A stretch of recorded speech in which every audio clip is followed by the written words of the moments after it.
Bismillahir Rahmanir Rahim. In the name of Allah, the most beneficent and merciful. Dear student, Assalamu alaikum. My name is Dr. Rana Farhat Mahmood, and today we are back with our third lecture about single crystal X-ray diffraction. This is related with our MS Chemistry second semester course X-ray diffraction technique under the course code of CHEM5134. Dear student, in this slide we are going to study about four circle or area detector diffractometer. The most common automated technique is the four circle diffractometer. The name derived from the four arc used to orient the crystal, bringing the atomic planes into diffracting position. In the figure that is coming in the next slide, the geometry of a four-circle single crystal diffractometer will be elucidated. The four circles, actually four axes, are marked as phi, x, omega and 2 theta. The 2 theta and omega angles are known as gamma and eta.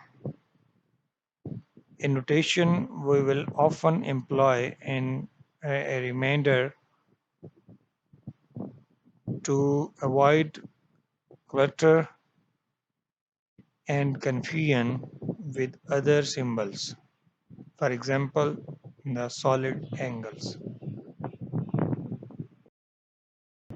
Here is the elucidation or the pictorial diagrammatic display of the single crystal X-ray diffraction technique, in which different kind of rotations are being known and different four circles are being observed.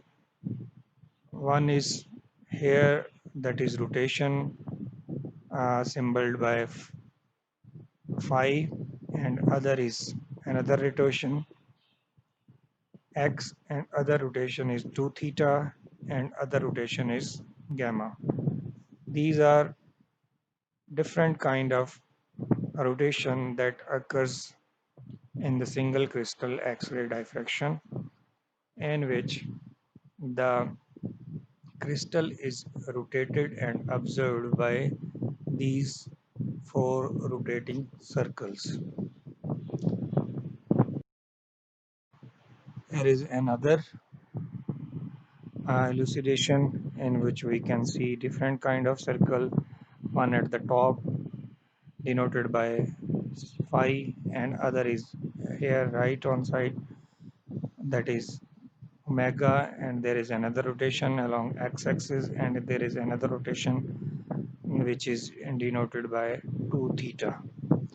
These are four kind of rotation that occurs in the form of four circles, and these four circle rotation are observed in single crystal X-ray diffraction to record the diffraction pattern, and after that diffraction pattern different softwares are used to elucidate or to calculate the measurements of the single crystal bond length and bond angles, and from there we can get the information about the structure of a single crystal. Here are some machines showing these kind of rotations. Here we can see there are different kind of rotations, that is phi, omega, sigma and 2 theta.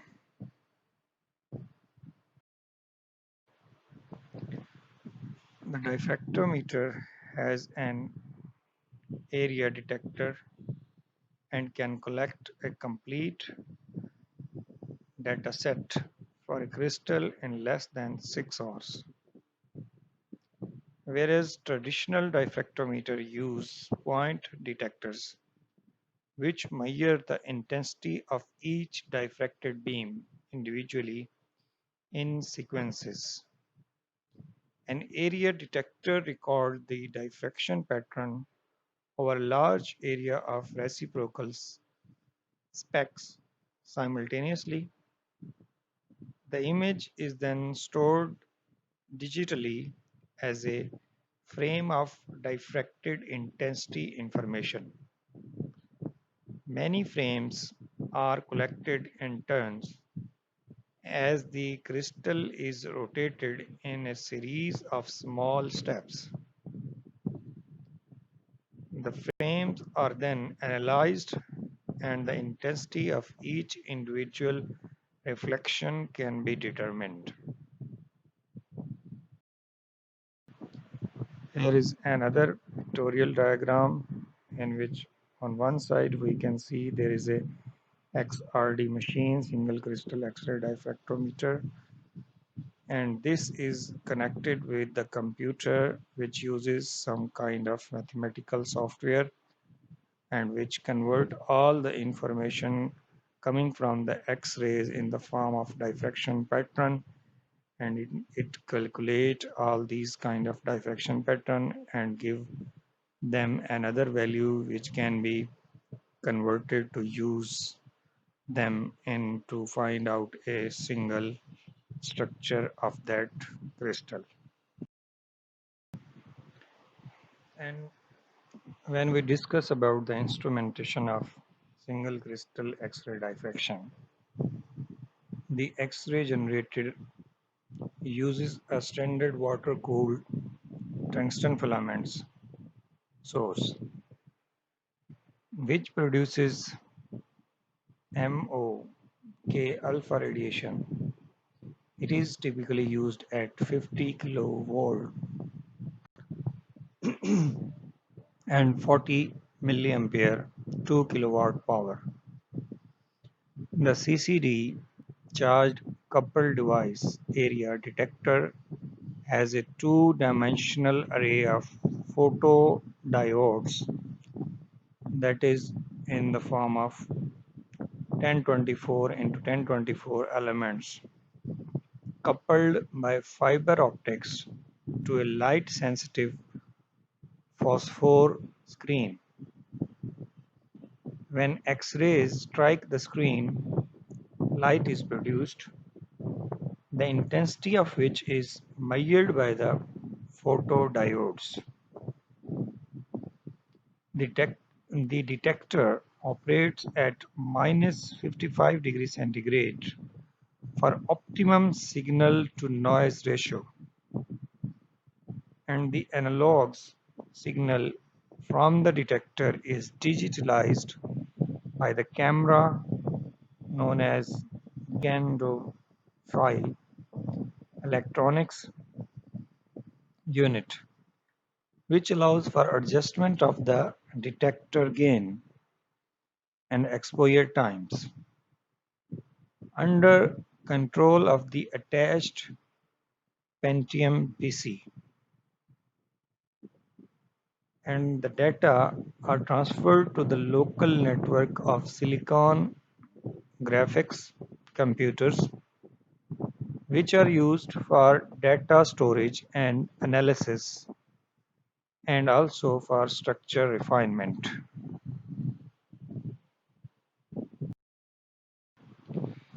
Here is the pictorial diagram that is discussing about how the single crystal data is taken from the machine and then it is converted to the PC attached with the machines through some softwares, and from there we can take different information about the structure of the crystal that is being studied in this machine,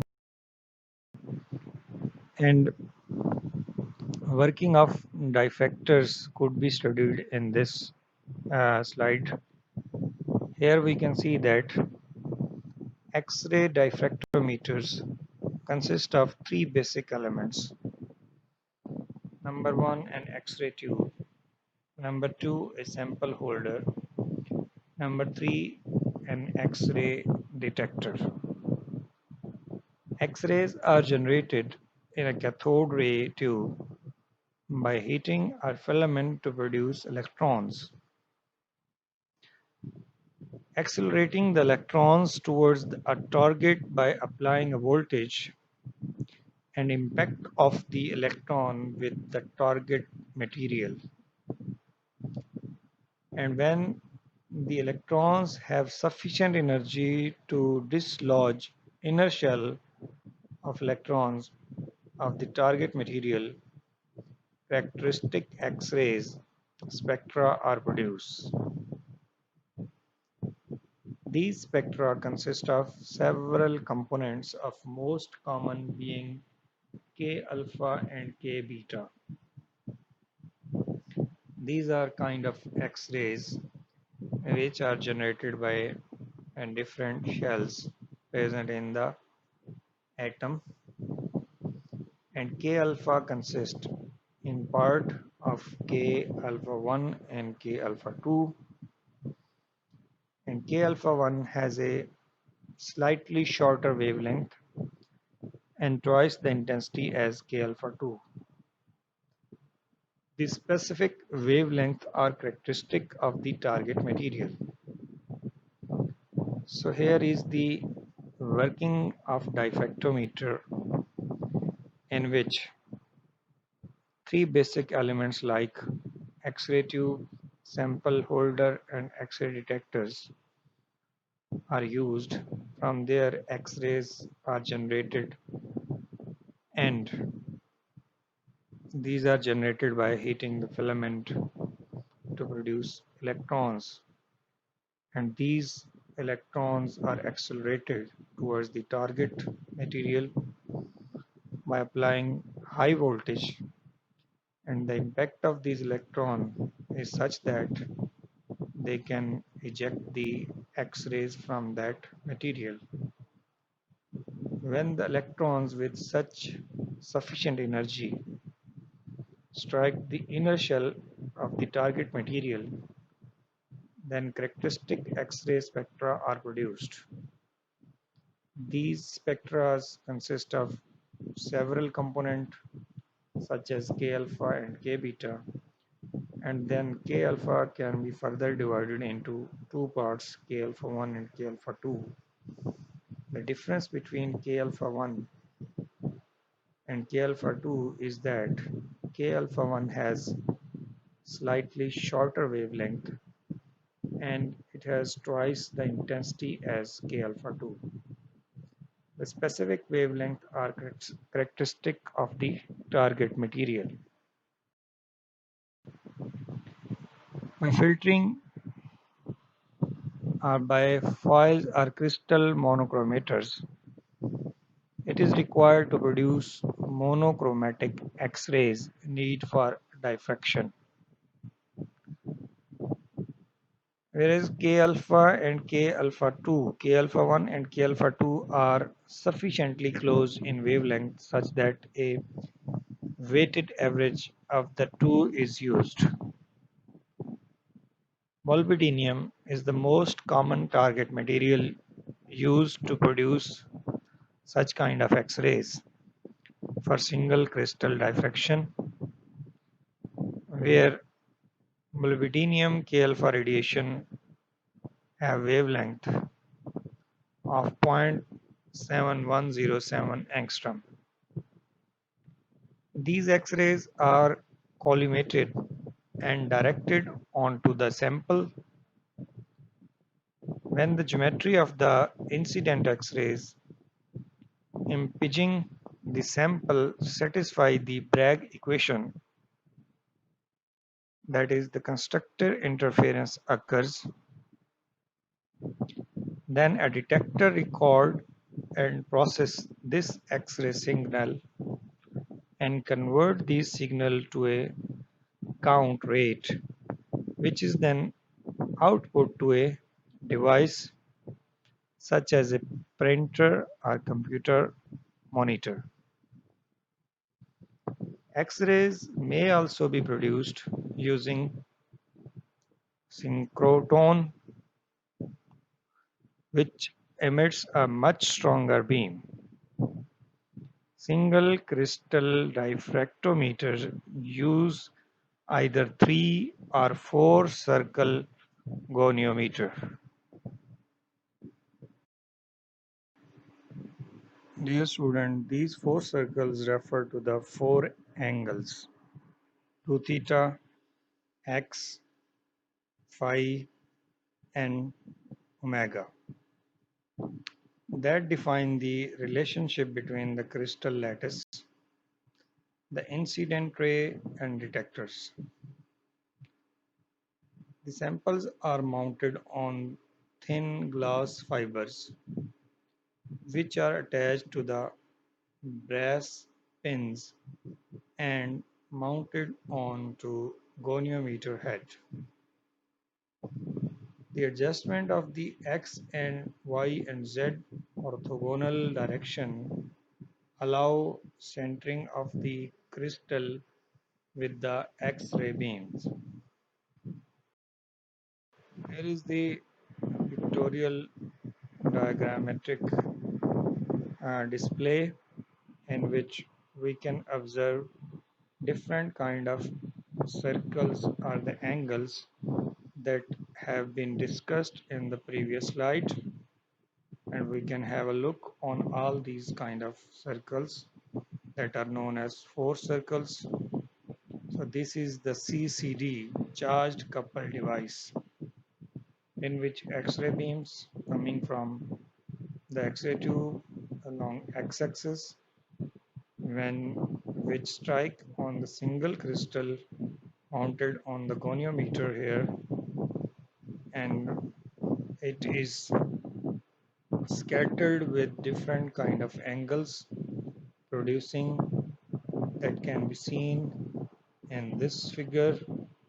That is, one is circle creating with K that is known as omega, and another circle of rotation is phi. There is another circle of rotation psi down the figure, and there is another circle which is representing as 2 theta. Now moving on, we can see that X-ray leave the collimator and are directed at the crystal. Rays are either transmitted through the crystal or reflected off the surface or diffracted by the crystal lattice, and the beam stop is located directly opposite the collimator to block transmitted rays and prevent burnout of the detector. And the reflected rays are not picked up by the detector due to the angle involved. Here we can see the schematic of 4 circle diffractometer. The angle between the incident rays and the detector and the sample can be seen here in this figure.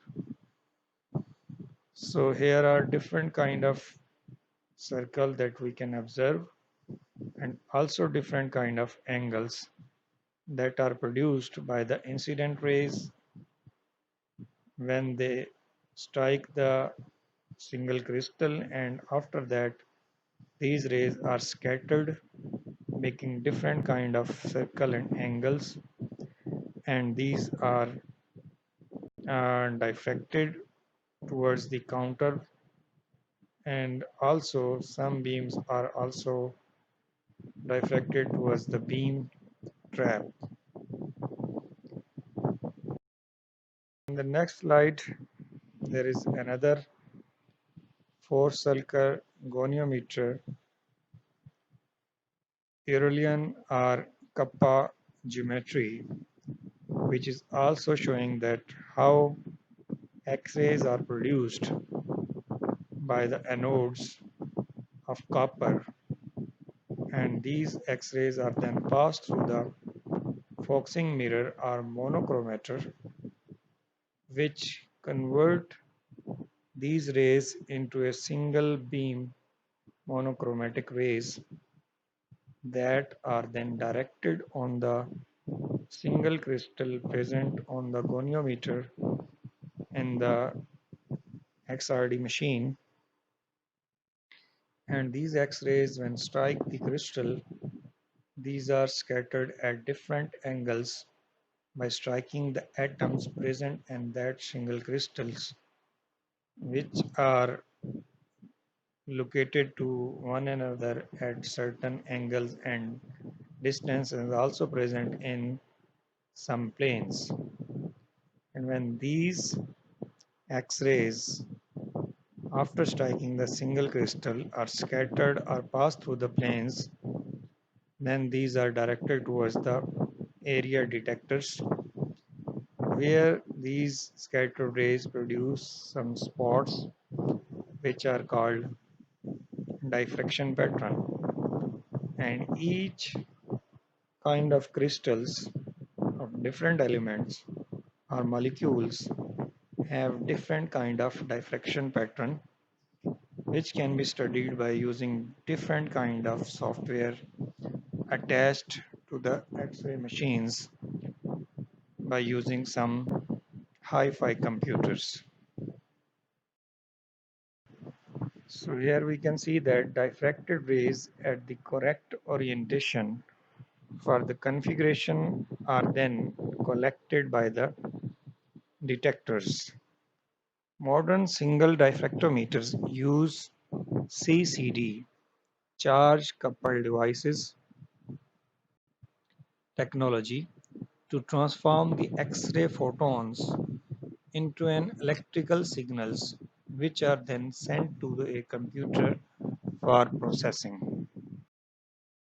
So dear student, as we know that we have studied that how a single crystal is taken and it is mounted on the monogoniometer, and how X-rays are produced from the X-ray tubes. And when all this process is completed, that is the X-rays are struck on the single crystal, and after striking the single crystal or after passing through that crystal, these X-rays, when strike the atom present in the single crystal, these are diffracted at certain angles, and these are also passed through the planes present in the single crystals, and they form a X-ray diffraction pattern on the detector. And after that diffraction pattern, there comes some data processing softwares which are attached, which are present in a computer. That computer is also attached with the X-ray diffraction machines. So here are some kind of software that process all that data to generate structural information about the single crystal. So these softwares are known as Berker application software, APEX2, and other software used, that is SHEL, Shell XTL. This is derived from the compatible with and compatible with ShellX, the most widely used program like ShellX76, ShellX86, ShellX93, and ShellX97 to solve and refine the display of the single crystal. So these are kind of software that are used to solve the diffraction pattern and also to find out the structural information of a single crystal in which atoms are attached to one another at certain bond length and bond angles. Preparation of the data and space group determination is calculated by using the software known as XEREP, and the structural solution is done by direct method and Patterson maps, in which the ShellX software is used. Crystallographic information files report is done by the software known as XCIF, and the molecular graphics using Mercury and Diamond software. Powerful package for both routine work and demanding research is necessary. So, structure determination of a single crystal is not a simple thing to evaluate. There are different kind of instrument, different kind of technologies, and different kind of softwares are involved to end up with the determination of the structure of a single crystal. So this is all about our third lecture about single crystal X-ray diffraction. So now we will move to our fourth lecture about this chapter, and inshallah we will come back soon with our lecture number 3.4. Till then, Allah Hafiz. Thank you very much.